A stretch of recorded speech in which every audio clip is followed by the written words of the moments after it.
우리 시댁은 아들만 둘입니다. 우리 남편이 둘째 아들이고요. 저는 오늘 우리 형님 이야기를 할까 하는데요. 우리 형님은 굉장히 잘났어요. 학벌도 좋고 직장도 좋아요. 그런 것은 형님이 열심히 살았다는 것이기도 하니까 칭찬할 만합니다. 그런데 문제는 형님의 인성이었는데요. 형님의 인성은 정말이지 눈뜨고는 못 볼 정도입니다. 머리가 정말 똑똑한 사람이라고 하던데 하는 행동들을 보면 똑똑한 사람이 맞나 싶을 정도로 정말 이상한 부분이 많아요. 지금부터 제 이야기를 들으면서 정말? 이라고 하실 분들도 많을 것 같은데요. 아마도 공부머리하고 사회생활 머리는 다르지 않나 하는 생각이 들 정도입니다. 우리 부부가 결혼을 먼저 했어요. 그래서 애도 우리 부부가 먼저 낳았어요. 우리는 맞벌이를 하기 때문에 시어머니가 어린이집에 다녀온 우리 아이를 돌봐주고 있어요. 시어머니는 정말 좋으신 분이에요. 우리가 직장을 다니면서 아이도 돌봐야 하니까 혹시 몸이라도 상할까봐 늘 안절부절하세요. 제가 회사에서 퇴근하고 오면 이미 아이 목욕까지 다 시켜놓으세요. 힘드시니까 하지 말라고 말려도 봤는데 내가 이 정도는 할 수 있다 얘. 너는 회사에서 그 고생을 하고 집에 와서 애도 봐야 하는데 괜찮어 라고 말을 하는 분이니까요. 그렇게 시어머니에게 도움을 받아야 했기에 시댁과 아파트 같은 동에 살고 있어요. 처음에는 조금 멀리 살았는데 시어머니가 너무 힘들어하셔서 우리가 시댁 옆으로 이사를 왔거든요. 그리고 결혼 전 그런 모습을 지켜보던 형님도 결혼을 한 후에 같은 아파트에 신혼집을 마련하더라고요. 어머님, 우리도 애기 낳으면 봐주실 거죠? 라고 말을 하면서요. 그런 형님의 말에 시어머니가 그럼 내가 도와줄 수 있을 때까지는 도와주마 라고 처음에는 기분 좋게 말을 했어요. 우리 시어머니 성격에 절대 거절을 하실 분이 아니시거든요. 당신 몸이 부서져도 자식을 먼저 생각하시는 분이니까요. 저는 그런 시어머니를 보면 마음이 너무 아파요. 항상 자식을 먼저 생각하는 부모 마음이야 당연한 것이겠지만 가끔 시어머니도 시어머니 인생을 사셨으면 하는 생각이 들기도 하거든요. 우리 친정엄마는 나는 니들 정말 열심히 키웠다. 나도 이제 내 인생 좀 즐겨야겠어 라고 말을 하면서 여행도 다니고 노래교실도 다니고 그렇게 살거든요. 처음에는 조금 서운했는데 서운하게 생각할 부분은 아니라는 생각이 들었어요. 아무튼 형님은 그렇게 우리 아파트 옆동에서 신혼생활을 시작했어요. 처음에는 별로 부딪힐 일이 없었어요. 가까이 살긴 했지만 서로 바빴기에 마주칠 일도 별로 없었고요. 그런데 형님이 임신을 하면서부터 사건이 시작되었는데요. 임신을 한 형님이 입덧을 한다면서 먹고 싶은 게 있을 때마다 시댁으로 전화를 해서는 시어머니에게 음식을 하라고 시켰어요. 어머님, 저 오늘은 잔치국수가 먹고 싶어요. 이따가 갈게요. 라고 말이죠. 하지만 앞에서도 말했듯이 시어머니가 워낙 성격이 좋다 보니 그래 알았다 몇 시쯤 오니? 라고 묻고는 음식을 해놓고 기다리기도 했어요. 그렇게 시댁에 가서 국수를 먹으면서도 형님은 아주 당연하다는 듯이 행동을 했고 시어머니에게 미안해하는 기색도 없었어요. 어머님, 새로 담근 김치는 없어요? 신김치는 입덧 때문에 못 먹겠어요. 라는 말도 서슴지 않고 했거든요. 어느 날 제가 시어머님 좋아하는 딸기를 사서 시댁으로 갔는데 형님이 시어머니에게 그렇게 말을 하고 있더라고요. 솔직히 형님의 말투는 무슨 가정부한테 심부름을 시키는 듯한 그런 말투였어요. 그런 형님의 행동에 저는 기분이 조금 나빴지만 그냥 참았어요. 다만 어머님, 밑에 분식집 잔치국수 맛있잖아요. 날씨도 더운데 힘들게 뭐하러 하셨어요? 힘드셨을 텐데요. 라고 말을 했어요. 사실 형님의 행동이 얄미워서 그런 말이 나와버렸어요. 그런 제 말을 듣던 형님이 동서, 아무 음식점에서 산 건 몸에 안 좋지. 이 집 장손이 먹을 건데 라고 말을 했어요. 저는 딸을 낳았는데 형님은 아들이라고 항상 그렇게 말을 하고 다녔거든요. 그런 형님의 말투에 기분은 나빴지만 저는 신경 쓰지 않기 위해 무진 애를 썼어요. 괜히 싸워서 시어머님 기분 상하게 하고 싶지가 않았거든요. 그런데 문제는 아기가 태어나고 나서부터였는데요. 형님은 아예 대놓고 시어머니를 부려먹었어요. 지금 다시 생각해봐도 혈압이 오르네요. 형님이 아기를 낳았다고 해서 다음날 가족끼리 병원으로 갔는데요. 병실 안에 형님 친정 식구들이 와 있었던 것 같아요. 그곳에 시부모님이 우리보다 먼저 도착을 했는데 병실 밖에서 우리가 오기를 기다리고 있었어요. 그때쯤 우리가 주차장이었거든요. 그런데 하필 형님이 난리를 쳐서 특실을 사용했었는데요. 병실이 엄청 넓었어요. 그래서 병실 문하고 침대까지 조금 떨어져 있어서 문을 여는 소리가 잘 들리지 않는 구조였어요. 안에서 우연히 들려오는 형님과 사돈어른의 말을 듣고는 시부모님이 기겁을 해서는 차마 병실 안으로 들어가지도 못하고 그냥 집으로 가버렸고, 우리 부부가 병실로 올라갔을 때는 이미 그곳에 안 계셨어요. 아무리 전화를 해도 받지 않으셔서 우리 부부만 사돈어른과 형님에게 인사를 하고 나왔는데요. 시부모님이 연락이 되지 않아서 조금 급히 나왔거든요. 형님한테 물어보니 안 오셨다고 하고 그럴 분들이 아닌데 너무 걱정이 되었어요. 그렇게 급히 시댁으로 갔는데요. 시어머니가 자리에 누워 계셨어요. 그런 시어머니를 보며 어머님 무슨 일이세요? 어디 아프세요? 라고 제가 걱정스레 물었는데 시어머니가 제 손을 꼭 잡더니 내가 가만 안 둘 거다 저 작것들을 이라고 말을 했어요. 그 말에 제가 깜짝 놀라서 네? 어머님 그게 무슨 말씀이세요? 라고 놀라서 물었고, 시어머니는 저에게 도저히 믿을 수 없는 말들을 했어요. 형님 병실 앞에서 시부모님이 문을 살짝 열었는데 안에 사람들의 말소리가 들려서 손님이 왔나 보다 하며 들어가지도 못하고 멈칫멈칫하고 있었다는데요. 형님 병실 안에서 사돈어른과 형님이 시어머님 욕을 그렇게 하고 있었다네요. 가만히 들어보니 정말 가관도 아니었다고 하는데 도대체 어디까지 하는지가 궁금하더래요. 그래서 숨을 죽인 채 듣고 있었다는데 정말이지 형님이라는 사람은 생각이 없어도 너무 없더라고요. 가족들이 다 똑같이 그러고 있었던 것이죠. 병실에서 나눈 대화들은 이랬어요. 다음은 시어머니가 이야기를 한 부분을 대략 요약한 부분입니다. 사돈어른이 형님에게 산후조리원 갔다가 어떻게 할 거니?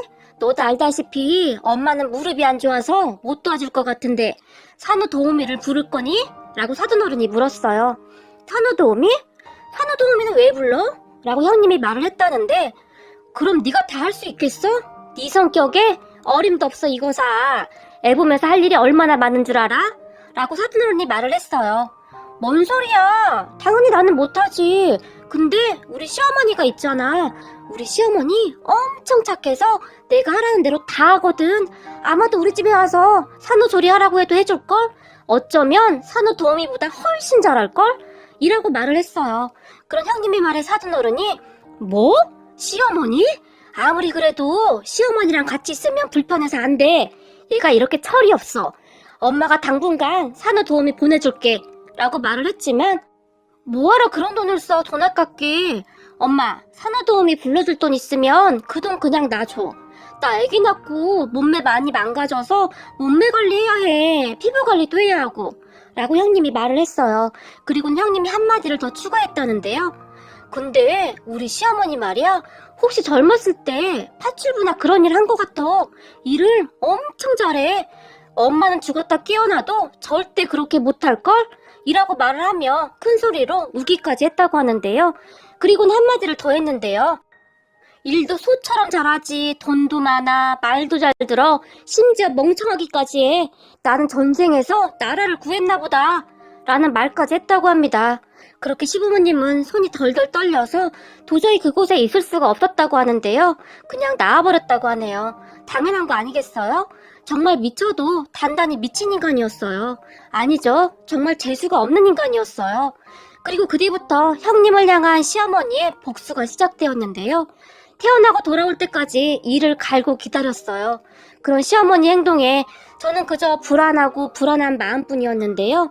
다만 어느 날 남편이 그런 시어머니를 보면서 한마디를 했는데 형수님이 잠자는 사자의 코털을 건드렸네. 아마도 형수님 긴장해야 할 텐데 라는 말을 했어요. 그 말에 제가 에이 우리 어머님이 말도 안 돼. 다른 사람도 아니고 어머님이 내가 보기에는 형님한테 오히려 계속 당할 것 같은데 라고 말을 했어요. 하지만 남편은 과연 그럴까? 그건 당신이 워낙 순둥이니까 우리 엄마가 예뻐해서 당신한테는 다 해주는 거고 근데 형수님 행동을 보니 곧 우리 엄마한테 큰 코 다치겠던데? 우리 엄마는 반드시 받은 만큼 돌려주거든 이라고 말을 했어요.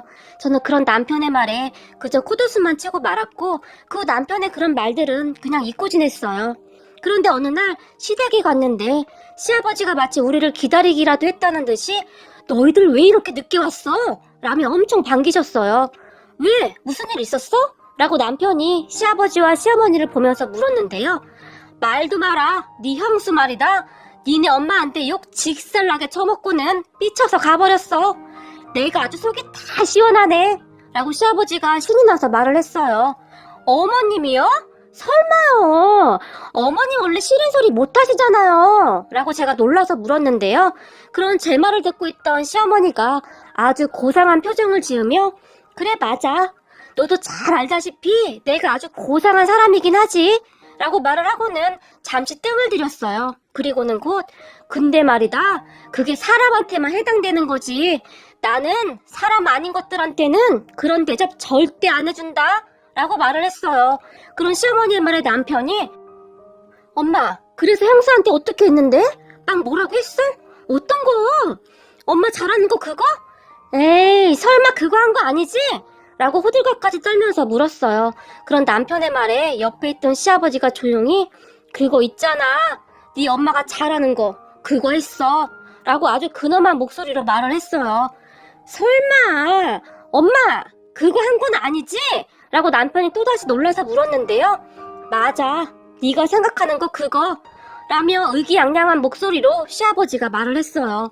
저는 무슨 말을 하는지 도대체가 알 수가 없어서 그저 눈만 말똥말똥 뜨고 그냥 듣고만 있었는데요. 시아버지의 말을 듣던 남편이 벌떡 일어나더니 대박! 역시 우리 엄마답다! 라고 배꼽을 잡고는 큰 소리로 웃었어요. 하지만 옆에 있던 시어머니는 그저 아무 말도 없이 고상한 모습으로 커피를 마시고 있었어요. 제가 그런 어머님을 보며 어머님 뭐예요? 뭔데요? 궁금해요. 라고 말을 하며 시어머니의 팔을 마구마구 흔들어댔는데요. 갑자기 시어머니가 그러니까 왜 잠자는 사자의 코털을 건들긴 이라며 부하가 치밀어 오른다는 듯이 커피잔을 탁자 위에 탁 하고 내려놓았어요. 그 모습을 보던 남편이 저에게 옛날부터 우리 엄마 화나면 하는 게 있거든. 우리 작은 엄마도 그걸로 아주 된통당했어 옛날에. 라고 계속 알 수 없는 말들을 했고 그래서 그게 뭔데? 라고 제가 궁금해 죽겠다는 표정으로 다시 물어봤어요. 그리고 시아버지가 드디어 입을 열었는데요. 우리는 시아버지가 하는 말을 토시 하나 빼놓지 않고 집중해서 들었어요.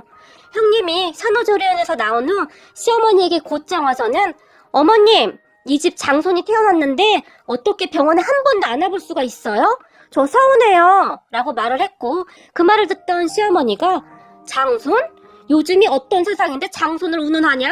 라고 말을 했다는데요. 평소 시어머니의 말투와 전혀 달라서 형님이 약간 놀라는 듯 했지만 눈치가 없는 건지 형님은 별로 신경도 쓰지 않고 계속 말을 했다고 해요. 어머님 저 혼자 애기 보기 힘들 것 같은데 어머님이 우리 집에 와서 같이 봐주시면 안 돼요? 라고 형님이 물었고 그 말에 시어머니가 내가 네 애를 왜 봐줘야 하니? 라고 단숨에 말을 해버렸답니다. 그리고 그런 시어머니의 말에 형님이 깜짝 놀란 표정을 지었다는데요. 아마도 형님은 그때까지도 시어머니가 장난을 친다고 생각을 했던 것 같아요. 그것도 가능했던 것이 우리 시어머니는 그동안 어떠한 일이 있어도 잔소리 한 번을 안 하는 분이었거든요. 그냥 웃고 넘기는 분이셨으니까요. 그런 시어머니에게 형님이 다가가서는 시어머니의 팔을 잡았다는데요. 그리고는 어머님 저 힘들어서 그래요. 좀 도와주세요. 라고 애교를 떨었대요. 그런데 갑자기 시어머니가 그런 형님의 손을 세게 뿌리치며 아니 얘가 왜 이래? 싫다지 않아? 싫다고. 나도 무릎이 아파서 못한다고. 라고 소리까지 지르면서 딱 잘라서 말을 했어요. 순간 잠깐 동안 집안에 정적이 흘렀다는데요. 형님이 눈에 눈물까지 그렁그렁 하면서 어머님, 동서 애기는 다 봐줬으면서 너무하신 거 아니에요? 이건 차별이라고요. 우리 아들이 이 집안 장손인데 우리 아들을 더 챙겨야죠. 라고 말을 했고 형님의 말에 시어머니가 요즘 세상에 장손이 뭐가 중요해? 우리한테 누가 잘하는지가 중요한 거지? 라고 말을 했고 그쯤에서 눈치를 챘어야 했는데 형님이 계속해서 아니죠. 우리 아들이 나중에 어머님, 아버님 제사도 지내줄 건데 우리 아들이 제일로 중요하죠. 라고 큰 소리로 말을 했다고 합니다. 그런 형님의 말을 듣던 시어머니가 살아서 잘해야지. 죽은 다음에 잘해봐야 뭔 소용이냐? 여보, 우리 재산 꽤 많죠? 우리 재산은 작은 애한테 다 줘야겠네요. 우리 작은 애가 우리한테 좀 자라우? 라고 말을 했고요. 시어머니의 말에 시아버지조차도 당연하지. 요즘 세상에 우리 작은 애 같은 애가 어디 있어? 라고 말을 했다고 합니다. 그런 시어머니 말에 형님이 갑자기 어머님, 지금 저한테 뭐 하시는 거예요? 지금 저 들으라고 하는 말이에요? 라고 소리까지 지르며 말을 했다는데요. 형님의 말을 가만히 듣고 있던 시어머니가 왜? 소처럼 일도 잘하고 심지어 멍청하기까지 한 줄 알았는데 오늘 보니까 영 아니야? 라고 이번에는 시어머니가 형님에게 소리를 질렀다는데요. 시어머니의 말을 듣고 있던 아주버님이 엄마, 그게 무슨 소리야? 소라니? 그리고 멍청하다니? 누가? 엄마가? 라고 물었다는데요. 시어머님 형님을 째려보며 그건 네 처한테 물어봐. 왜 그걸 나한테 물어보고 난리야? 라고 화를 냈고 아주버님이 형님을 바라보며 당신 이게 지금 무슨 말이야? 라고 물었다고 하는데요. 나는 몰라. 어머님이야말로 지금 무슨 말을 하시는 거예요? 라고 바락바락 대들었다고 하네요. 어쩌면 거기서 죄송하다고 진심으로 사과를 드렸다며 그냥 다 마무리되지 않았을까 하는 생각이 들기도 하는데요. 하지만 형님은 끝까지 대들었다고 합니다. 그렇게 형님은 한동안 소리까지 지르며 무슨 소리인지 모르겠다며 아주버님과 싸움을 하게 되었는데요. 그때 상황을 시아버지가 자세히 설명을 해줬는데요. 두부, 그 두부로? 라고 말을 했어요. 두부요? 라고 제가 놀라서 물었는데요. 그래, 그 두부로 그 뭐냐, 그걸로 그냥 얼굴에다가 쳐발라버렸어. 그 맛있는 강릉 초당두부로. 아주 그냥 단숨에 제압해버렸어. 입안에 두부가 가득 고여있더구나. 라고 시아버지가 아무렇지도 않게 말을 했는데요. 그런데 그때 형님 모습이 생각이 났는지 시아버지가 갑자기 크크하고 웃어버렸어요. 그런 시아버지를 시어머니가 째려봤고 말이죠. 그리고 제가 시어머니를 보며 어머님, 진짜 두부로 형님 얼굴에 문질러버렸어요? 막 이렇게요? 라고 제가 손으로 얼굴을 문지르는 듯한 흉내까지 내면서 물었는데요. 라고 시어머니가 단호한 목소리로 대답을 했어요. 그 말에 제가 깜짝 놀랐는데요. 어머님 원래 사람들한테 싫은 소리도 잘 못하시는 분인데 어떡해? 라고 다시 말을 했어요. 하지만 시어머니는 나는 사람한테만 잘한다니까? 라고 눈에 힘까지 주면서 말을 했어요. 그런 시어머니는 화가 많이 나 있는 듯 했어요. 착한 우리 시어머님이 그런 행동을 한 것에 대해 참 많이 놀랐는데요. 시어머니는 저에게 한없이 그냥 잘해주시는 정말이지 세상에 이런 분이 또 있을까 싶을 정도로 착한 분이셨거든요. 하지만 우리 시어머니한테 한번 찍히면 나가 떨어질 때까지 두고두고 괴롭힌다는 것을 그때부터 알게 되었는데요. 시어머니는 형님을 계속해서 괴롭혔어요. 형님 입장에서야 괴롭힌 것이겠지만 제가 볼 때는 그냥 참교육 같았어요. 형님은 그 뒤에도 얌체 같은 짓을 참 많이 했거든요. 명절이 다가오던 어느 날 시어머니가 저를 부르더니 갑자기 팔에 가짜 기부스를 하라는 거예요. 기부스요? 왜요? 라고 놀라서 묻던 저에게 오늘부터 이거 하고 돌아다녀. 알겠니? 라고 하면서 말이죠. 어머님, 저 팔 괜찮은데요? 라고 말을 했지만 시어머니가 그런 저에게 네 형님이 꼭 명절 일주일 전부터 기부스라고 다니잖니? 그러니까 우리는 2주 전부터 해야지 라고 말을 했어요. 시어머니는 그동안 계속 형님을 벼르고 있었던지 아주 작정을 한 듯해 보였어요. 그런 시어머니를 보며 제가 어머님, 근데 이 기부스는 어디서 산 거예요? 라고 물었고 그거? 인터넷에서 팔더구나 라고 짧게 한마디를 할 뿐이었어요. 그렇게 저는 시어머니가 시킨 대로 팔에 기부스를 하고는 다음날 시댁에 갔어요. 시댁에는 형님 부부가 이미 와 있더라고요. 그리고 기부스를 한 저를 본 형님이 동서도 기부스했어? 라고 깜짝 놀라서 물었어요. 그런 형님의 물음에 제가 그러니까요. 어머님이랑 뭘 옮기다가 그만 삐끗했나봐요. 라고 시어머니가 시킨 대로 말을 했어요. 그런 제 말에 어머 어떡해. 어머님도 기부스 하셨던데. 람 형님이 울상을 지었어요. 그러게요. 곧 명절인데 큰일이네요. 형님 혼자 어떡해요. 라고 제가 말을 했는데요. 제 말을 듣던 형님이 나? 내가 다 해야 하는 거야? 라고 깜짝 놀란 제 말을 했어요. 그런데 옆에서 가만히 듣고 있던 시어머니가 그럼 어떡하니? 작은 애랑 내 손이 이 모양인걸. 무리하면 오래 간다고 해서 한 3주는 조심해야 한다고 하는데 라고 말을 했어요. 그런 시어머니 말에 형님이 어머님 저도 아프면 어떡해요 라고 울상을 지으며 말을 했어요. 형님의 말에 시어머니가 아주 단호한 표정을 지었는데요. 우리가 이 모양인데 너라도 조심해야 하지 않겠니? 지금 이 상황에 너까지 다치면 억지로 다친 게 되지 않겠니? 라고 딱 잘라 말을 했어요. 그리고 형님이 어머니 그런 말이 어딨어요. 억지로라니요. 억지로 다치는 사람이 어딨겠어요? 라고 당황을 한 채 말을 했지만 그러게 말이다. 요즘은 명절 때만 되면 아픈 며느리들이 그렇게 많다고 하더구나. 그래서 혹시나 해서 하는 말이다. 라고 다시 말을 했어요. 그리고 결국 형님은 그의 명절에 시아버지와 아주버님 그리고 우리 남편과 함께 음식을 만들게 되었어요. 옆에서 제가 좀 거들어줄까 했는데 시어머니가 그런 저를 보며 그러다 더 도지면 혼날 줄 알아? 라고 엄포까지 놓아서 거실에 그냥 앉아 있었네요. 그리고 시어머니는 형님에게 무한 잔소리를 했는데요. 형님은 얼굴에 땀인지 눈물인지가 가득했는데 아마도 눈물이었던 것 같아요. 그렇게 집에 돌아간 형님은 다음날 명절에 시댁에 오지도 않았고 친정으로 갔던 모양인데 친정으로 가서는 사돈어른한테 다 말을 했겠죠. 시어머니가 음식 만드는 것을 다 시켰다 뭐 그런 식으로 말을 한 것 같았어요. 오후쯤 되니까 사돈어른한테 전화가 왔어요.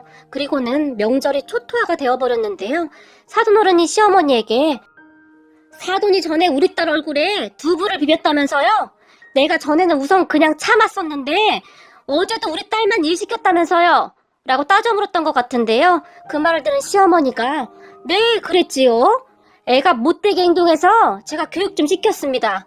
왜? 소 같은 시애미는 그런 교육 좀 시키면 안 되는 건가요? 그냥 소같이 조용히 지내야 하나요? 라고 따졌어요.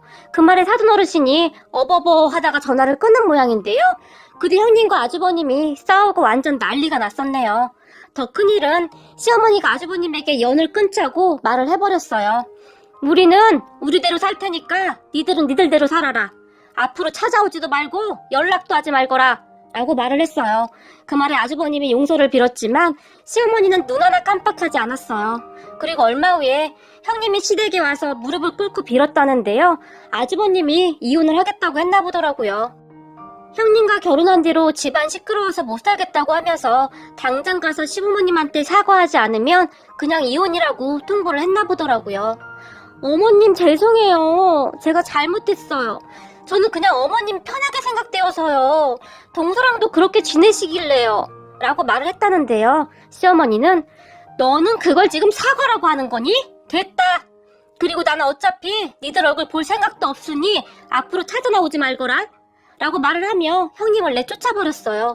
아주버님이 저에게 하도 간곡히 부탁을 하셔서 제가 시어머니를 설득하려고 했는데 그 부부는 절대 완강하셨어요. 참 난감하더라고요.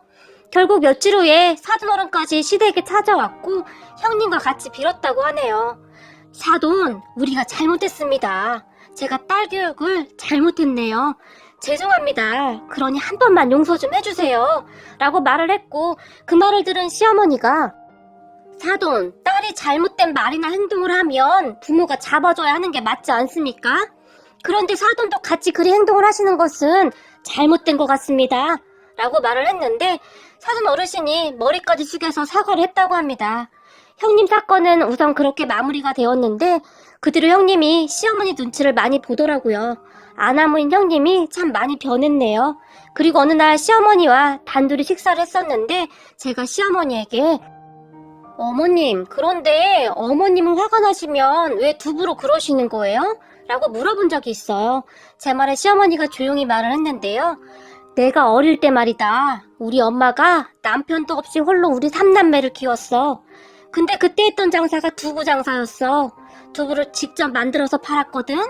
그런데 여자 혼자 장사를 하니 여기저기서 그렇게 무시를 한 모양이더라고. 우리 엄마가 참 조용조용한 사람이었어.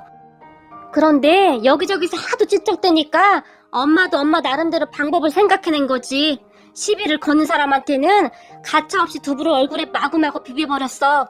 그러면 대부분의 사람들이 경기를 하고 도망쳐버렸거든. 창피하기도 했을 테고 말이다.